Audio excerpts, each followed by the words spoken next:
Con el permiso de la mesa directiva, compañeras y compañeros legisladores, representantes de los medios de comunicación. Honorable Asamblea, el que suscribe Vicente Morales Pérez, integrante del Grupo de Morena de la 64ª legislatura, en uso de las facultades que me confieren los artículos 45, 46, fracción primera, 48 y 54, fracción segunda de la Constitución Política del Estado Libre y Soberano de Tlaxcala, 9, fracción segunda y 10, apartado A, fracción segunda de la Ley Orgánica del Poder Legislativo del Estado de Tlaxcala y 114 del Reglamento Interior del Congreso del Estado de Tlaxcala, me permito presentar ante esta soberanía la iniciativa con proyecto de decreto mediante la cual se reforman diversas disposiciones del Código Civil para el Estado Libre y Soberano de Tlaxcala.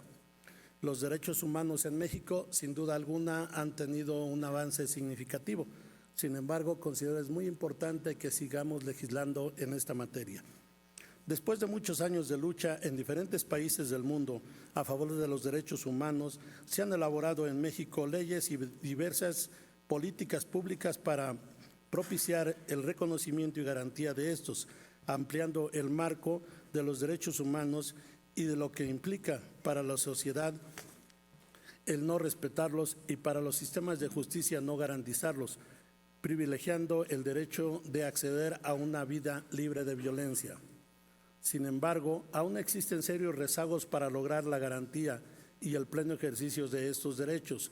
Una de las causas principales de este rezago es la reproducción del lenguaje sexista, excluyente y discriminador en diferentes sectores y ámbitos de la vida cotidiana, sin identificar que es precisamente el lenguaje la herramienta en la que se asienta la violencia. El lenguaje es determinante para lograr una comunicación efectiva y armónica.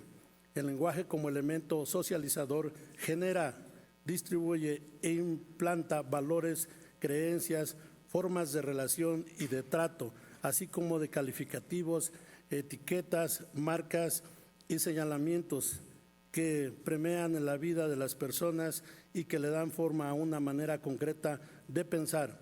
El lenguaje es una expresión de nuestro pensamiento, un reflejo de los usos y costumbres de una sociedad y cultura determinada. Por mucho tiempo ha sido también fuente de violencia simbólica, una herramienta más a través de la cual se ha naturalizado la discriminación y la desigualdad que históricamente ha existido entre mujeres y hombres. En la presente iniciativa se entiende por discriminación lo que establece el artículo 3 de la Ley de Prevención y Erradicación de la Discriminación en el Estado de Tlaxcala, que la define como toda distinción, exclusión, rechazo o restricción que por acción u omisión o con la intención o sin ella y sin motivo o causa que sea racionalmente justificada, produzcan el efecto de privar de un bien, de anular, de menoscabar o impedir tanto los derechos o libertades como la igualdad real de oportunidades y el trato de las personas, de las minorías o de grupos colectivos, sea por motivo de su origen étnico, nacionalidad, raza, sexo, edad, discapacidad, condición social o económica, de salud, embarazo, lenguaje, religión, opiniones, identidad y filiación política, preferencias sexuales, identidad de género, estado civil o cualquier otra que tenga por efecto impedir o anular el reconocimiento o el ejercicio de los derechos y la igualdad real de oportunidades de las personas. También se entenderá como discriminación la xenofobia y el antisemitismo en cualquiera de sus manifestaciones. A partir de 2001, el tema de la discriminación se posicionó en la agenda pública del Estado mexicano, al reformarse el artículo 1 de la Constitución Política de los Estados Unidos Mexicanos, donde se adiciona al texto un párrafo que prohíbe formalmente cualquier forma de discriminación, ubicado como el quinto en la reforma del 10 de junio de 2011, el cual señala: queda prohibida toda discriminación motivada por origen étnico o nacional, el género, la edad, las discapacidades, la condición social, las condiciones de salud, la religión, las opiniones, las preferencias sexuales, el estado civil o cualquier otra que atente contra la dignidad humana y tenga por objeto anular o menoscabar los derechos y libertades de las personas. ¿Por qué es fundamental el derecho a la no discriminación? Este derecho a la no discriminación se considera la base sobre la que se construyen los demás derechos humanos. Su prohibición implícita obliga a todos y cada uno de los entes y a las personas servidoras públicas a realizar acciones y medidas eficaces y necesarias para que aquellos grupos que históricamente han sido excluidos y marginados en la construcción de políticas públicas en rubros tales como la educación, el trabajo, la vivienda, la procuración de la justicia, la salud, el medio ambiente y la alimentación, entre otros. Por tanto, se hace visible el derecho de ciertos grupos o colectivos en el diseño e implementación de estas políticas públicas con la finalidad de asegurar el acceso a todas las personas a los bienes y servicios que el Estado mexicano ofrece a fin de generar condiciones específicas de igualdad, de equidad y desarrollo para todas y para todos. La esencia de la prohibición de que ninguna persona debe ser discriminada por las causas que se señalan es la igualdad, tanto como en el trato como en las oportunidades. La discriminación se entiende entonces como un trato desigual en forma de distinción, de restricción o preferencia, que es evidentemente injusto e excluyente, sino que además también está avanzada en cuestiones objetivas y razonables. En este sentido, la discriminación se puede dar en múltiples formas cotidianas, siendo una de ellas el lenguaje. Es a través del lenguaje que aprendemos a nombrar al mundo en función de los valores construidos en la sociedad, por lo que es necesario comprender que, dependiendo de cómo se use, puede significar denostar, invisibilizar, generando prejuicios, estigmas, estereotipos y roles, además de las conductas que tienen que ver con la pluralidad humana. Uno de los usos discriminatorios que se da en el lenguaje es el sexista, el cual surge de un esquema normativo social en el que se asigna a hombres y mujeres roles distintos, a partir del cual se construye una cultura que propicia la violencia de género. La discriminación en sus diferentes formas, sin duda alguna, causa daños severos. Si bien las mujeres constituyen uno de los principales grupos en situación de discriminación y exclusión, también cabe resaltar que hay otras personas, grupos o colectivos que experimentan tales prácticas, pues a estas personas, cuando se les nombra, si es que se les nombra, se hace de una manera denigrante o no corresponde a su autodeterminación como persona o como grupo colectivo. El lenguaje debe promover la equidad y el respeto. Cuando no se nombra o se nombra de manera peyorativa a las personas, se ejerce violencia y dicha acción constituye el deterioro del tejido social al excluir y minimizar desde uno de los elementos que no conducen a la vida social.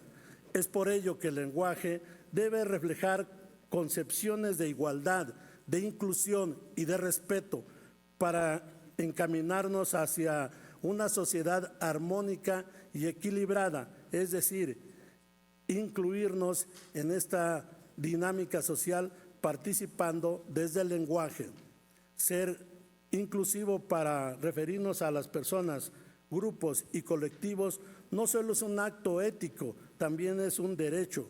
El marco normativo que se consideró para dar sustento a la necesidad de hacer uso del lenguaje incluyente en la presente iniciativa es al nivel local, nacional e internacional, que también dan un claro y profundo sustento. Debemos tener claro que el diseño de nuestro marco jurídico debe incorporar el principio de la igualdad y la no discriminación como eje central y operativo para regular y fomentar el actuar de nuestra sociedad basado en principios.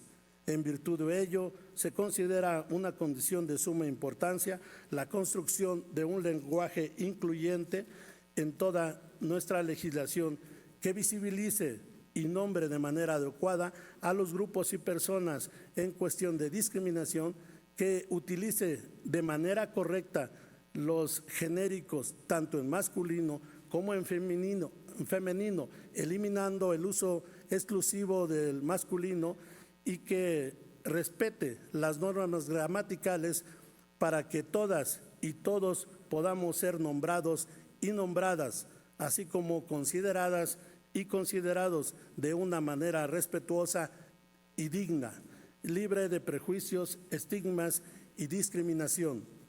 En conclusión, hablar del lenguaje incluyente sin violencia, igualdad y no discriminación es hablar de principios que dan razón de ser al derecho, con la finalidad de que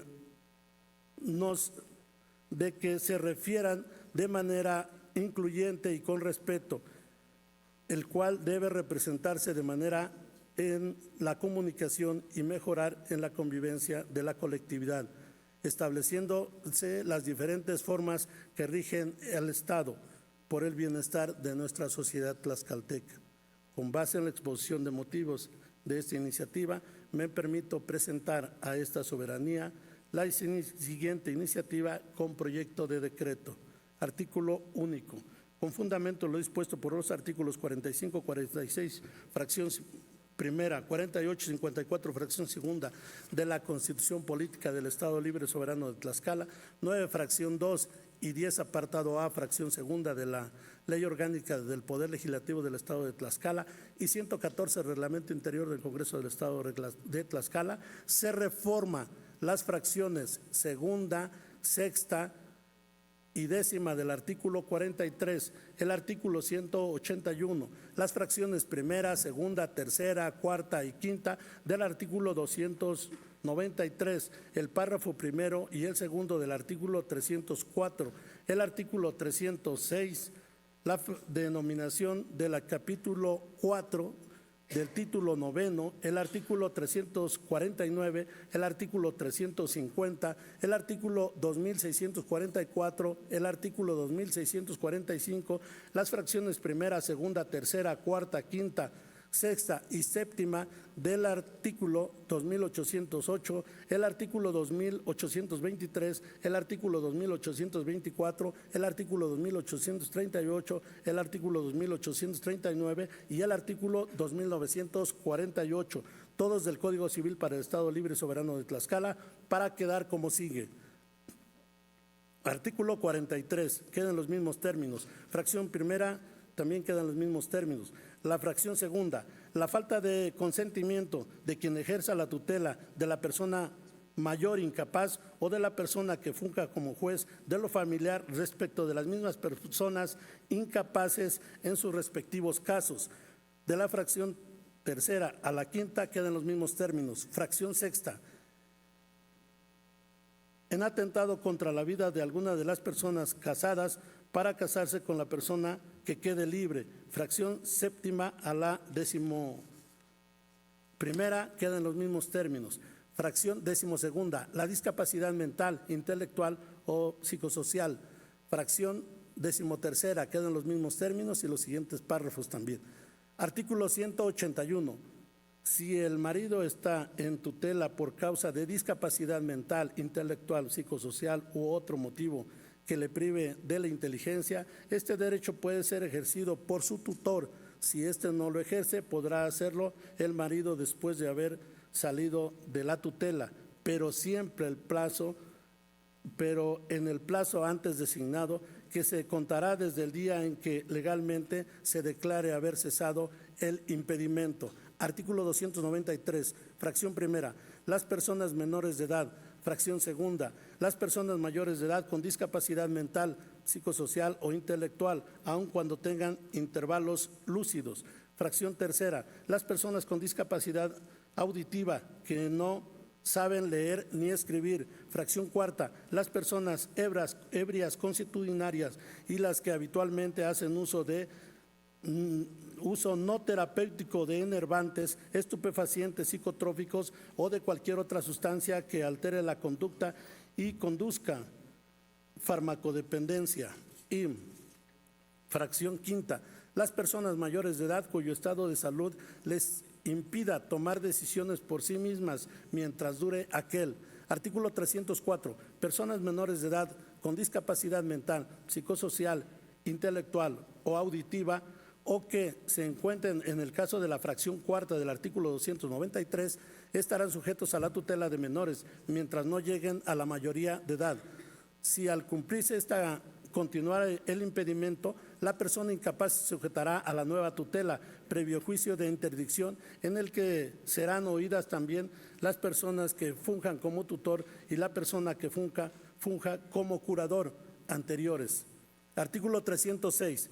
El cargo de tutor o tutora de las personas con discapacidad mental, psicosocial, intelectual o auditiva, de las personas ebrias constitucionarias, de las personas farmacodependientes y de las personas declaradas como incapaces que se encuentren en los casos de la fracción cuarta y quinta del artículo 293, durará el tiempo que subsista la interdicción, cuando sea ejercido por las personas descendientes o por las personas ascendientes.